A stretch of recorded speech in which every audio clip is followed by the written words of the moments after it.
And that's really what I've learned with all the positivity work, is to be able to realize that things happen.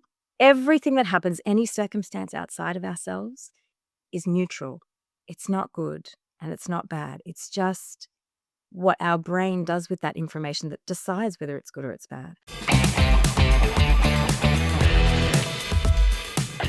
When I actually started to look for what could possibly be causing the things that were not going well in my life to myself, it must have been my thoughts. I must have to realign and rearrange my thoughts in a way for things to work out. But what I actually have learned along the way is that, first of all, there's two things that I really want to share here. The first thing is that it is my thoughts that decide if something is good or if it's bad, which I didn't understand. If I my one of my favorite stories is that story of the farmer who had his son who was riding the horse and then fell off the horse and broke his legs, and the whole town was like, "Oh, it's just the worst thing. Breaking your legs is terrible." And then the next day the military came through and they took all the young men off to war. And of course the young boy couldn't go because he had the broken leg. So the farmer was like, was that a good thing or a bad thing that happened? It was actually deciding. And it's the art of finding in the moment that things happen. Is this a good thing or is it a bad thing? Or being able to be objective about it and pulling the lens back. And that's really what I've learned with all the positivity work, is to be able to realize that things happen.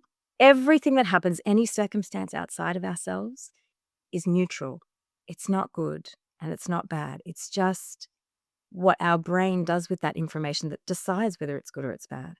And there are some things that we can happily decide whether they're good or they're bad. I'm thinking randomly of the blue sky. When I see a blue sky, I'm like, oh my God, that's amazing.